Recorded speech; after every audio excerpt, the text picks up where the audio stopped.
ಉತ್ತರ ಪ್ರದೇಶದ ಹೆಣ್ಣಿನೊಂದಿಗೆ ಮದುವೆ ಮಾಡಿಸುವುದಾಗಿ ನಂಬಿಸಿ ಹಣ ಪಡೆದು ವಂಚಿಸಿದ ಬಗ್ಗೆ 4 ಜನರ ವಿರುದ್ಧ ಯಲ್ಲಾಪುರ ಠಾಣೆಯಲ್ಲಿ ಪ್ರಕರಣ ದಾಖಲಾಗಿದೆ ಹಾಗೂ ಆರೋಪಿತರಲ್ಲಿ ಒಬ್ಬರು ಶ್ರೀ ಸ್ವರ್ಣವಲ್ಲಿ ಮಠದ ಸಿಬ್ಬಂದಿ ಎನ್ನುವ ವರದಿ ಬಹುತೇಕ ಪತ್ರಿಕೆಗಳಲ್ಲಿ ವರದಿಯಾಗಿದೆ.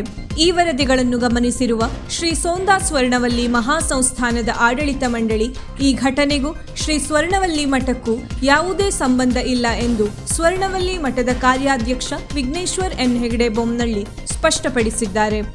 ಈ ಕುರಿತು ಮಾಧ್ಯಮ ಪ್ರಕಟಣೆಯಲ್ಲಿ ತಿಳಿಸಿದ ಅವರು, ದೂರಿನಲ್ಲಿ ಉಲ್ಲೇಖಿಸಲಾದ ವಿಷಯದ ಬಗ್ಗೆ ತ್ವರಿತ ಮತ್ತು ಸಂಪೂರ್ಣ ತನಿಖೆ ನಡೆಸಿ ಸೂಕ್ತ ಕ್ರಮ ಕೈಗೊಳ್ಳುವಂತೆ ನಾವು ಸಂಬಂಧಪಟ್ಟ ಅಧಿಕಾರಿಗಳನ್ನು ಒತ್ತಾಯಿಸುತ್ತೇವೆ.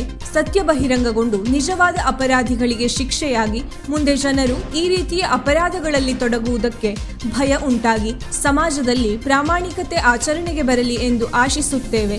ಶ್ರೀ ಸೋಂದಾ ಸ್ವರ್ಣವಲ್ಲಿ ಮಹಾಸಂಸ್ಥಾನವು ಧಾರ್ಮಿಕ, ಆಧ್ಯಾತ್ಮಿಕ ಹಾಗೂ ಸೇವಾ ಚಟುವಟಿಕೆಗಳನ್ನು ನಡೆಸುತ್ತಿರುವ ಪ್ರತಿಷ್ಠಿತ ಸಂಸ್ಥೆಯಾಗಿದೆ ಮತ್ತು ನಮ್ಮ ಮೌಲ್ಯಗಳು, ತತ್ವಗಳಿಗೆ ಧಕ್ಕೆ ತರುವ ಯಾವುದೇ ಚಟುವಟಿಕೆಗಳನ್ನು ನಾವು ಬೆಂಬಲಿಸುವುದಿಲ್ಲ ಎಂಬುದನ್ನು ಸಾರ್ವಜನಿಕರು ಮತ್ತು ಮಾಧ್ಯಮಗಳು ಗಮನಿಸಬೇಕೆಂದು ನಾವು ವಿನಂತಿಸುತ್ತೇವೆ ಎಂದು ಅವರು ಪ್ರಕಟಣೆಯಲ್ಲಿ ತಿಳಿಸಿದ್ದಾರೆ.